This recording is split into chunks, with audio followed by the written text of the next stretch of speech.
lecture et il s'agira pour nous ce matin de partager quelques réflexions sur ce que j'appellerais l'importance du témoignage personnel.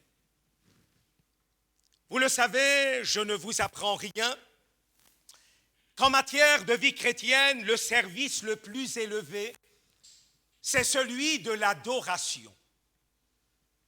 En effet, la Bible me dit qu'un jour, l'évangélisation cessera. Lorsque Christ, dans son amour et autant marqué par Dieu, se lèvera et qu'il viendra pour prendre l'Église avec lui. Et que ce monde, un peu comme un vieux manteau, sera roulé. La Bible nous dit, il instaurera un nouveau monde. Il y aura une nouvelle terre. Il y aura de nouveaux cieux.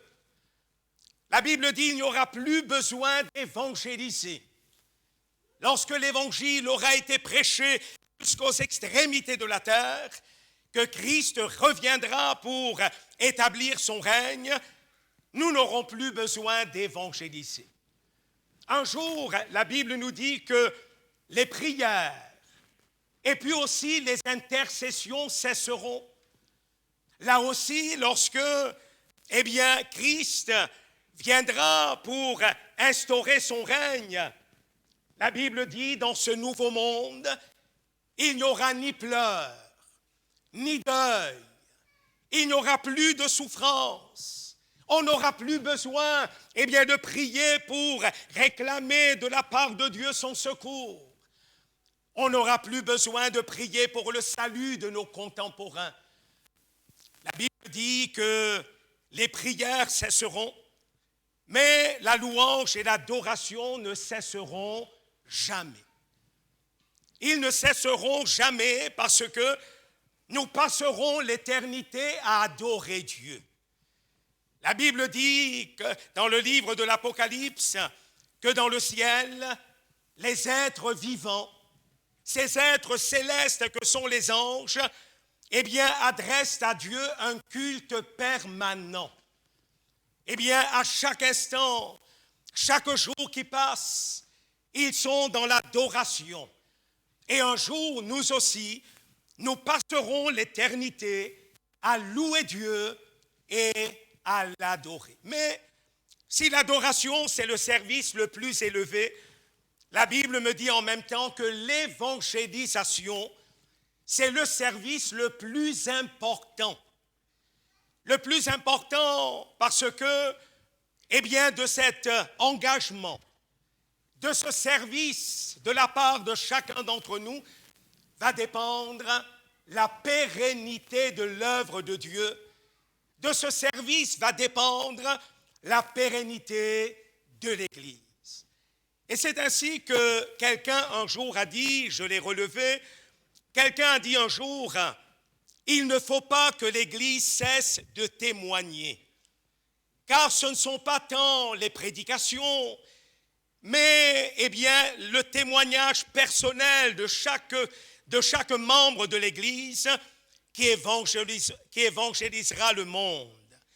Partout où nous avons appliqué ce principe, c'est-à-dire le témoignage personnel, les progrès de l'Évangile ont été fulgurants, très rapides.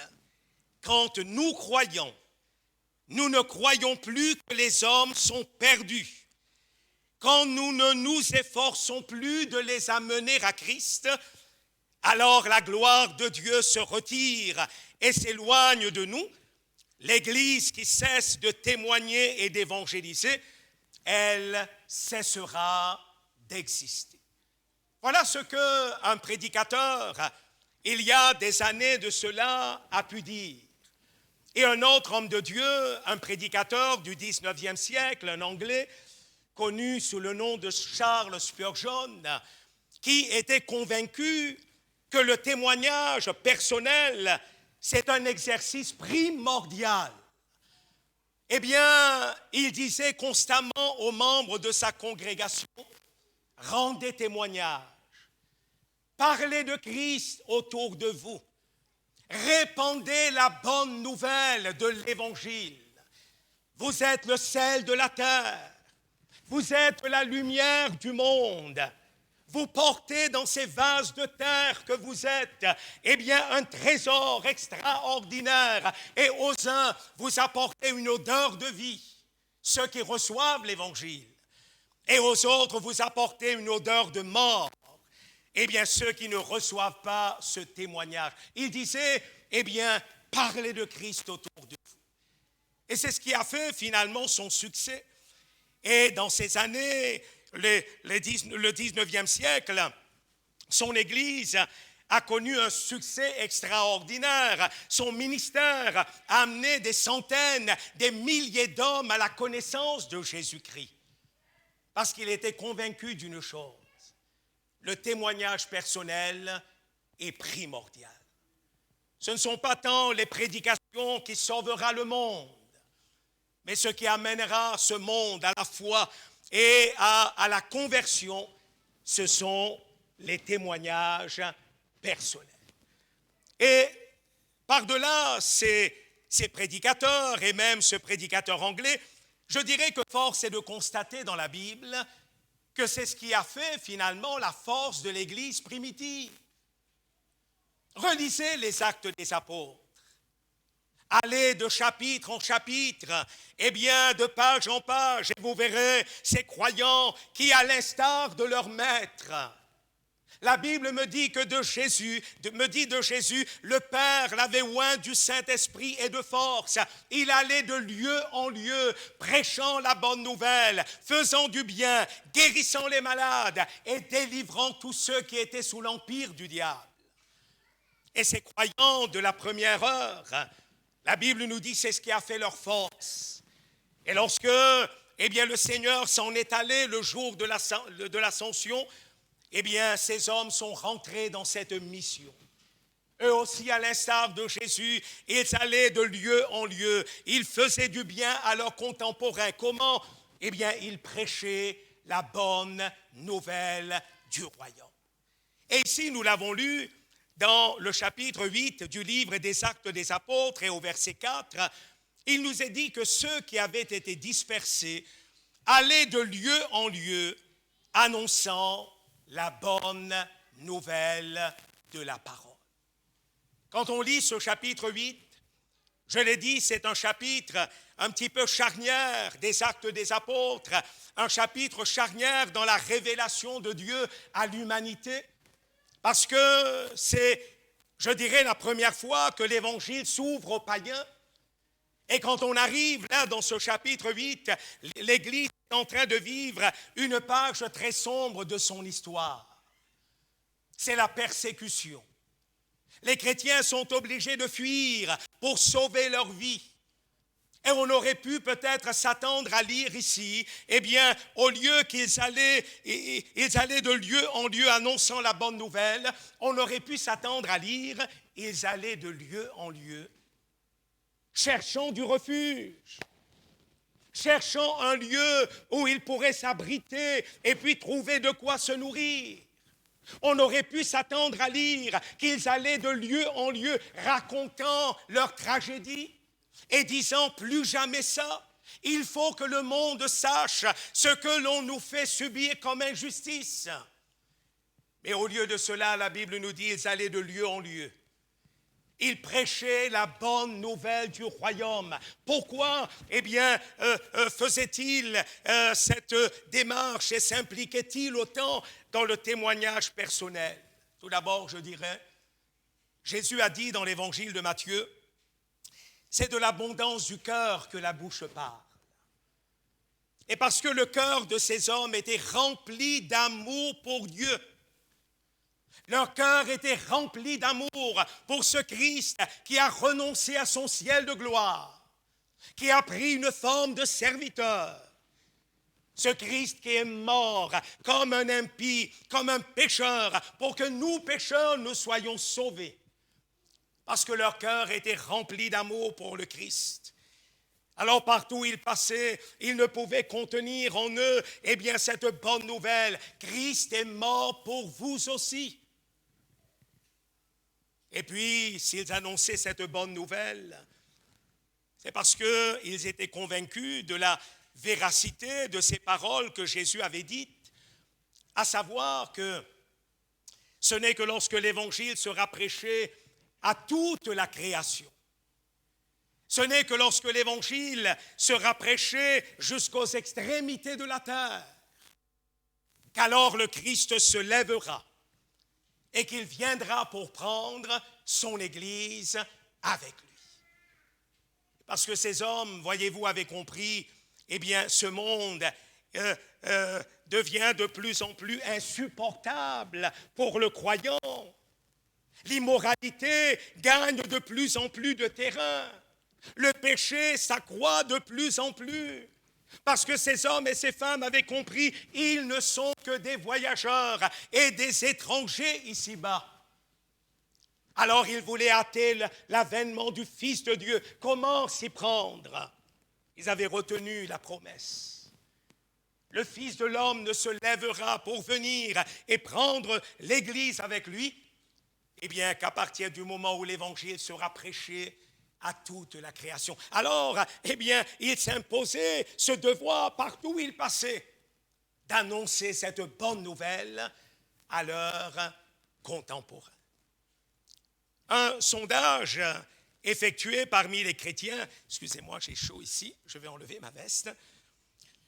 Un sondage effectué parmi les chrétiens pour savoir par quel biais ils sont venus à la connaissance de Christ et par quels moyens ils sont venus à la foi, révèle que 60% de conversion se fait parce que, eh bien, un jour, quelqu'un a abordé un croyant, un homme, une femme, et puis a rendu témoignage. 60% de la conversion se fait parce qu'il y a eu un témoignage personnel. Parce que peut-être sur le lieu de travail, eh bien, un collègue de travail n'a pas voulu se taire. Et il a dit, il faut que tu le saches. Il faut que tu entendes parler de l'amour de Christ pour toi. Il faut que tu saches, eh bien, qu'il est réservé aux hommes de mourir une seule fois, après quoi vient le jugement. Parce que peut-être un membre de la famille, eh bien, n'a pas voulu se taire, mais a voulu partager cette bonne nouvelle avec ceux de sa maison.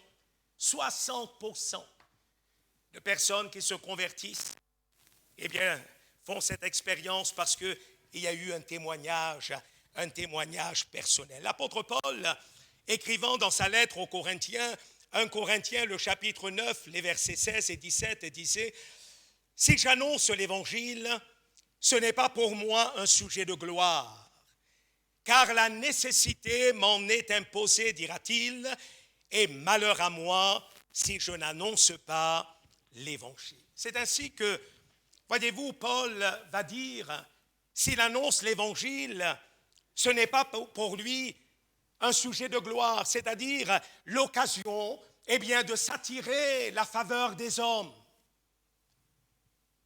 Paul n'avait qu'une motivation. Lorsqu'il prêchait Christ, Christ crucifié, Christ ressuscité, Christ glorifié, il n'avait qu'une motivation, c'est que l'on ne dise pas quel prédicateur. Et que l'on soit amené à dire, mais quel Christ formidable tu nous as présenté. Quel Christ formidable tu nous as dépeint. Dans l'épître aux Galates, Paul dira, Christ a été dépeint, c'est-à-dire il a été présenté comme dans un tableau. Et c'est ainsi, Paul dira, ce n'est pas pour moi un sujet de gloire, mais la nécessité m'en est imposée. Pourquoi la nécessité lui en était imposée? À cause de son caractère d'urgence. Le témoignage personnel revêt un caractère d'urgence.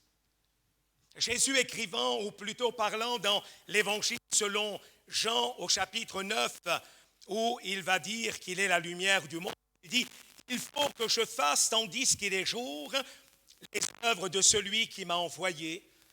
La nuit vient où personne ne peut travailler. pendant que je suis dans le monde, je suis la lumière du monde. L'heure vient, et elle vient à grands pas, bien-aimés. Lorsque nous prêtons un petit peu, l'oreille pour écouter les événements qui se déroulent sous nos yeux, eh bien, on se rend compte, aujourd'hui plus que jamais, l'heure vient où personne ne pourra évangéliser, témoigner, prêcher. Et Jésus de dire, il faut que je fasse tandis qu'il est jour, l'œuvre pour laquelle le Père m'a envoyé. Dans l'évangile de Jean, toujours, au chapitre 4 et le verset 35, je vais vous le lire. Pardon, ce n'est pas la peine de le... Jésus dira, ne dites-vous pas qu'il y a encore 4 mois jusqu'à la moisson? Voici, je vous le dis, levez les yeux et regardez les champs qui déjà blanchissent pour la moisson. En d'autres mots, vous dites qu'il y a encore du temps.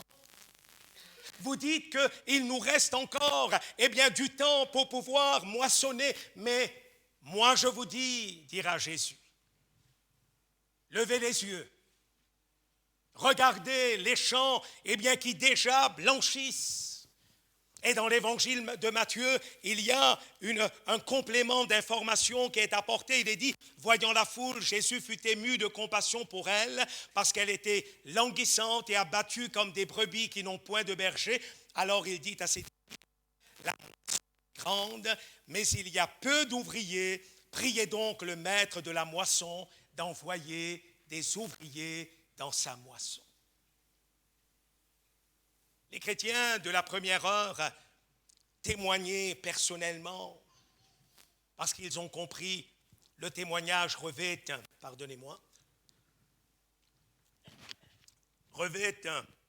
un caractère d'urgence. Dans le livre du prophète Ézéchiel, il est dit, fils de l'homme, je t'ai établi comme sentinelle sur le pays. Chapitre 3, le verset 17 à 19. Je t'ai établi comme sentinelle, et si je dis aux méchants, tu mourras, et si tu ne prends pas le temps de l'avertir, je te redemanderai son sang. Mais si tu l'avertis et qu'il ne tient pas compte de ton avertissement, alors tu seras dégagé de toute responsabilité. L'homme de Dieu, c'est Jérémie, qui dans l'Ancien Testament a pu ceci. Chapitre 19, ou même le chapitre 20, le verset 9, « Si je dis, je ne ferai plus mention de lui, je ne parlerai plus en son nom, il y a dans mon cœur comme un feu dévorant, qui est renfermé dans mes os, je m'efforce de le contenir, je ne le puis. » Jérémie vivait dans un contexte bien particulier, il lui était difficile de rapporter le message dont Dieu, l'avait fait le porteur, parce que d'opposition autour de lui. Nous allons y revenir dans quelques instants. Mais, lorsqu'il se disait, à cause de l'opposition, voici, je me tairai, je ne parlerai plus de lui. Il dira, il y a en moi, dans mon cœur, comme un feu dévorant. Je m'efforce de le contenir et je ne puis le faire. Voyez-vous, bien-aimés, ma prière ce matin, c'est qu'il y ait un tel feu dans le cœur de chacun d'entre nous.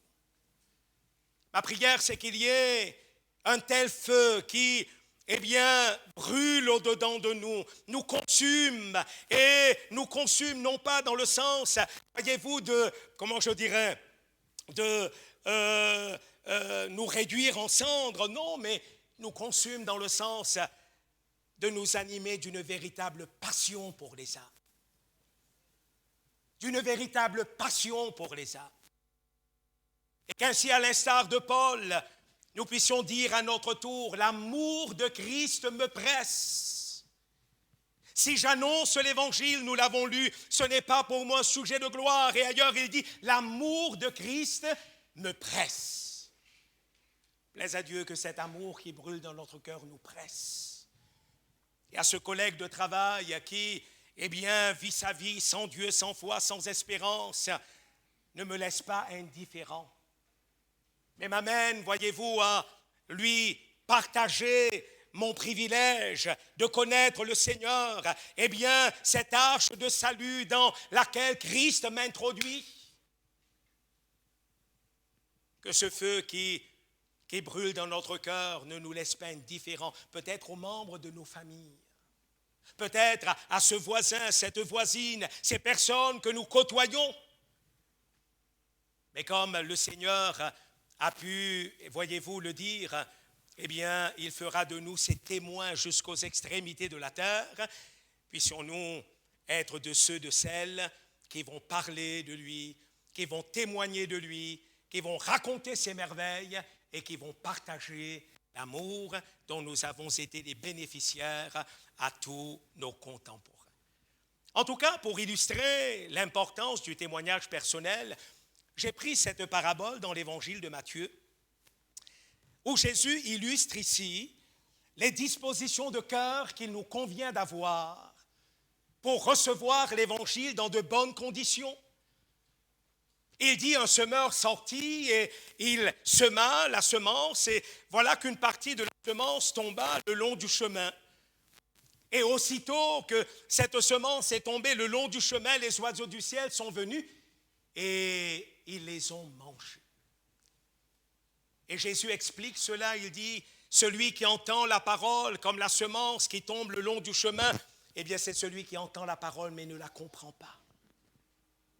Il ne la comprend pas, non pas parce qu'il est moins intelligent que les autres, non, mais parce que le Dieu de ce siècle a aveuglé son intelligence, de peur qu'en croyant, eh bien, il ne parvienne au salut, il n'abandonne ses mauvaises voies, il ne se tourne vers le Dieu vivant pour se convertir.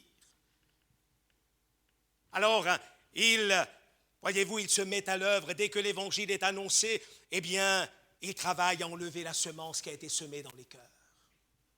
Comprenez pourquoi lorsque on témoigne, il faut que le témoignage soit accompagné de la prière, que le témoignage soit accompagné d'intercession, afin que le malin, voyez-vous, n'aveugle pas l'intelligence de nos contemporains. Il dira, d'autres reçoivent l'évangile, la semence qui tombe dans un endroit pierreux. Il dira, ce sont ceux qui reçoivent l'évangile avec joie, avec enthousiasme. Mais il n'y a pas de profondeur.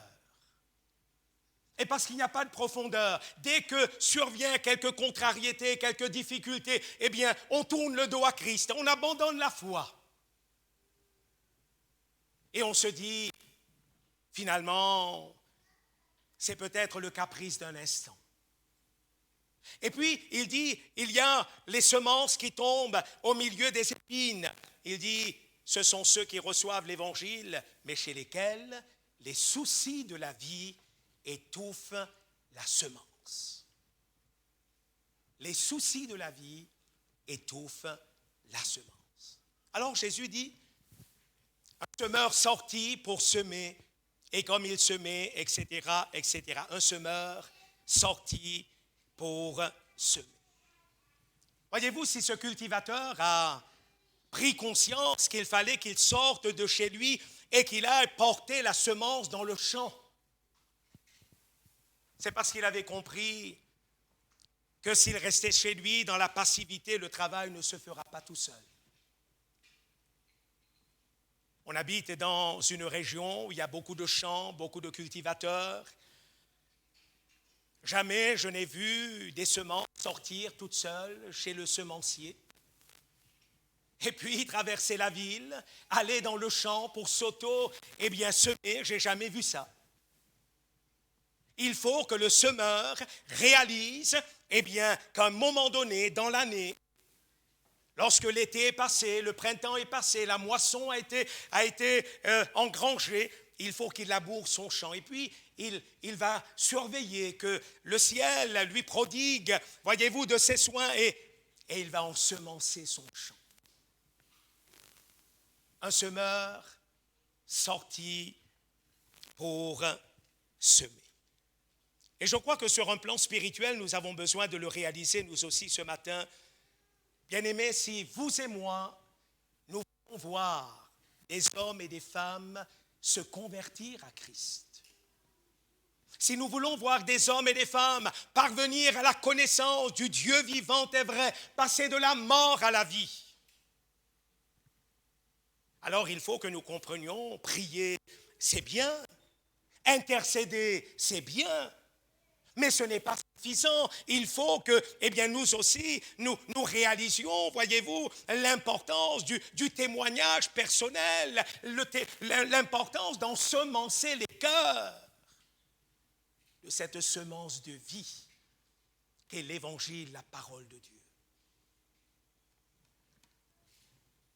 L'Ecclésiaste disait au chapitre 11 et le verset 1er de son livre, « Jette ton pain à la surface des eaux, et en son temps, tu le recevras. » Et le chapitre 11 et le verset 1er, « Donne-en une part à 7, et même à 8, car tu ne sais pas quel malheur peut arriver sur la terre. Jette ton pain à la surface des eaux, car avec le temps, tu le retrouveras. » Sortir, cela veut dire tout d'abord, besoin de sortir de ma timidité. Ce qui, quelquefois, pour ne pas dire souvent, paralyse le croyant et l'empêche de témoigner, c'est qu'il a honte. Il a honte de dire « je suis chrétien ». Dans un monde où, voyez-vous, le chrétien est mal vu, celui qui vit une vie intègre, il est pointé du doigt. Plus le mal se vit au grand jour, plus on porte, voyez-vous, ces gens-là, très très haut. Mais quand on dit « je suis chrétien, j'ai des valeurs morales et spirituelles », on se raille de nous, on nous pointe du doigt. Et beaucoup de chrétiens, n'osent pas témoigner parce qu'ils ont honte. Et la honte engendre une forme déguisée de timidité. Parce qu'au fond, quelquefois je me rends compte qu'on n'est pas si timide que cela. Et je me dis, mais quel dommage que d'avoir honte de parler de sa foi, parce que le monde dans lequel nous vivons n'a pas honte. Vous avez remarqué ? Qu'est-ce qui se vend le plus aujourd'hui ? Dans nos médias, ce sont ces émissions de télé-réalité où les gens, ils font étalage, voyez-vous, de tous leurs bas instincts. C'est ça ce qui se vend le plus. Un jour, un journaliste a été interviewé et on lui a dit « Mais pourquoi vous faites tel type d'émission ?» Il dit « Mais c'est parce que c'est ce qui est demandé, monsieur. On donne aux gens ce qu'ils demandent. » Et on vit dans un monde où personne n'a honte aujourd'hui de crier à haute voix et puis de vivre au grand jour, finalement, ce qui est répréhensible. Et puis, nous, chrétiens, quelquefois, on a honte. On a honte de dire « je suis chrétien ». Moi, je ne mange pas de ce pain-là. Moi, je ne participe pas à tel type de conversation, de plaisanterie. Moi, je ne vis pas, tel style de vie. Moi, je vis une vie tout à fait différente. Je ne suis pas, un marginal. Mais je suis quelqu'un dont Christ a changé la vie et je vis une vie qui est tout à fait différente. L'apôtre Paul, écrivant dans sa lettre aux Romains, il dira « Je n'ai point honte de l'Évangile parce que c'est la puissance de Dieu. C'est la puissance de Dieu pour le salut de quiconque croit. » Ailleurs, Paul toujours, écrivant à Timothée, dira « Ce n'est pas un esprit de timidité que Dieu nous a donné. Au contraire, son esprit nous remplit de force, d'amour et de sagesse. » Et par conséquent, ce matin, j'ai besoin de prier pour dire « Seigneur, donne-moi cet esprit de force. Seigneur, donne-moi aussi en même temps cet esprit de sagesse pour que je ne fasse pas n'importe quoi. En tout cas, anime mon cœur d'un profond amour pour toi, afin que je répande la bonne odeur de Christ sans avoir honte de parler de mon Sauveur. Christ n'a pas eu honte de prendre position pour nous sur la croix. Il n'a pas eu honte de nous appeler ses frères, nous dit l'auteur de l'Épître aux Hébreux. Et nous, ce matin, nous ne voulons pas avoir honte, de rendre témoignage de lui. Il nous faut sortir de nos préjugés. Il n'y a pas longtemps, dans une réunion de prière, ici même, je disais que, en sujet de prière, je disais, il nous faut prier pour l'évangélisation de nos contemporains, parce que souvent, je me rends compte, nous nous réfugions derrière un prétexte pour ne pas témoigner. Nous disons, le monde est devenu réfractaire à l'Évangile. Nos contemporains sont fermés, ils ne veulent plus entendre parler de Dieu, c'est vrai.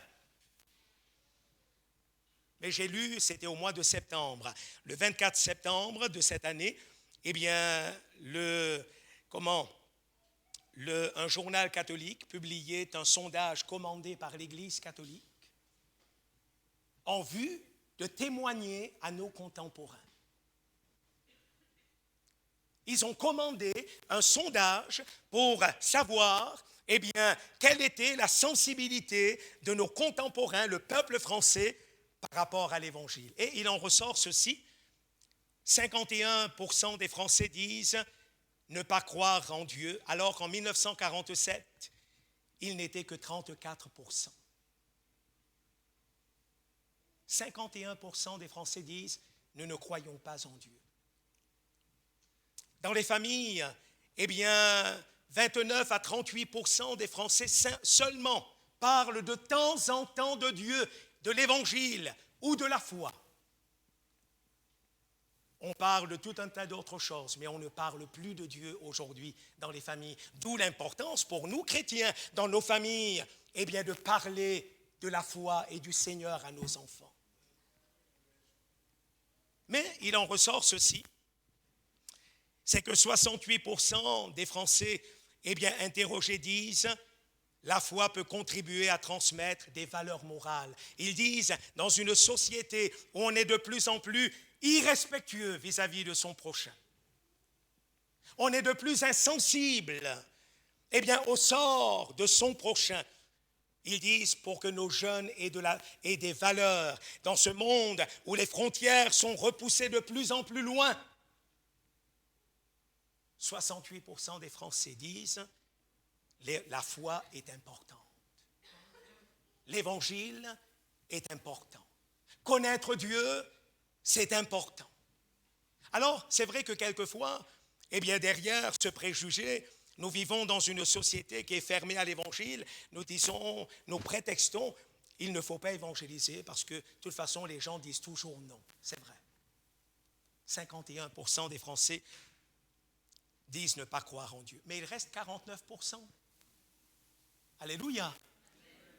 Il reste 49%. Et ces 49% disent, on n'est pas contre d'entendre parler du Seigneur. On n'est pas contre la foi. On n'est pas contre que de temps en temps, quelqu'un nous parle et nous rappelle ses valeurs.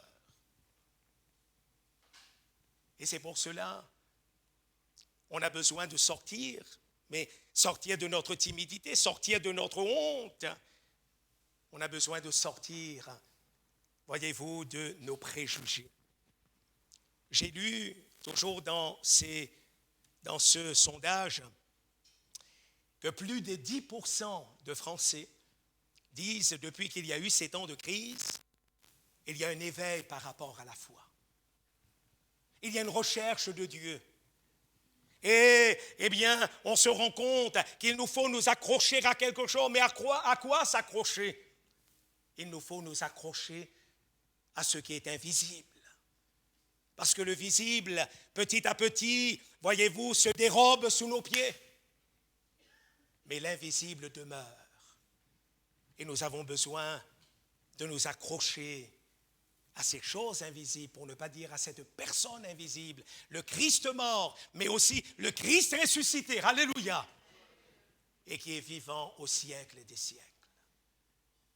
Je termine en disant, l'évangélisation est importante, elle est primordiale. Philippe, vous savez, dans ce texte des Actes des Apôtres, il a compris qu'il fallait sortir de ses préjugés. Les Juifs et les Samaritains ne faisaient pas bon ménage.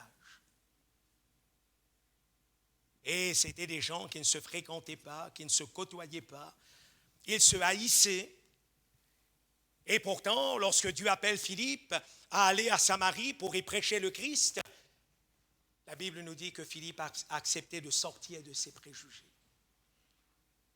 Il sort de ses préjugés. Eux aussi, ce sont des créatures de Dieu. Et ces créatures de Dieu ont besoin d'entendre l'Évangile. Ces créatures de Dieu, qu'ils soient samaritains ou pas, ils sont pécheurs et ils vont à la perdition. Ils ont besoin d'entendre parler de Christ. Alors il met de côté ses préjugés. Il va à Samarie, il prêche le Christ. Et la Bible nous dit qu'il va y avoir un réveil. Quelques jours après, il baigne en plein réveil, en plein réveil. Eh bien, la ville de Samarie s'est convertie. Eh bien, même le magicien Simon, voyez-vous, s'est converti. Et là, un ange du Seigneur vient lui parler. Philippe, lève-toi. Va sur ce chemin qui est désert, qui descend jusqu'à Gaza. Là, il y a un homme. Il y a un homme. Philippe va sortir, voyez-vous, de ses préjugés. Eh bien, laisser une ville en plein réveil pour aller sur une route déserte où il n'y a qu'une âme, aller savoir s'il va accepter l'Évangile. Philippe sort de ses préjugés, il se lève, il va à la rencontre de cet eunuque éthiopien, cet homme, et vraiment, dans un moment de grand désarroi, il est venu chercher Dieu, il ne l'a pas trouvé. Comment pourrais-je comprendre si personne ne m'explique? Philippe monte dans son char, il lui explique les évangiles, il se convertit, il prend son baptême, et c'est certainement le premier Africain à se convertir. Et peut-être il a ramené l'évangile sur le continent africain. Il nous faut sortir de la honte, la timidité, nos préjugés, et peut-être aussi dire nos préoccupations qui nous accaparent. À un tel point, nous perdons de vue l'essentiel. L'essentiel, Jésus dira, c'est le royaume des cieux. C'est le royaume des cieux. Et nous avons besoin de ne jamais perdre de vue cela. Alors je termine en disant, ce matin, nous voulons prier en disant, Seigneur, aide-moi à être un témoin dans mon entourage. Aide-moi à être un témoin auprès de mes contemporains, dans ma famille. Aide-moi à être cette lumière. Tu dis dans ta parole, une lampe, eh bien, n'est pas faite pour être cachée, mais elle est placée sur une certaine hauteur afin qu'elle éclaire ceux qui sont dans les ténèbres. Seigneur, fais que ma lumière puisse briller autour de moi. On va chanter un chant et puis on va se préparer à prendre la Sainte Seine. Et peut-être que pendant le temps de la Sainte Seine, quelqu'un a besoin de prendre une victoire sur sa timidité, sur sa honte, sur ses préjugés. Et puis peut-être d'autres choses. On va prendre la scène tout à l'heure dans la foi comme un acte de foi. Et puis, eh bien, comme un moyen de saisir quelques victoires de la part de Dieu. On va chanter un chant qu'on a chanté il y a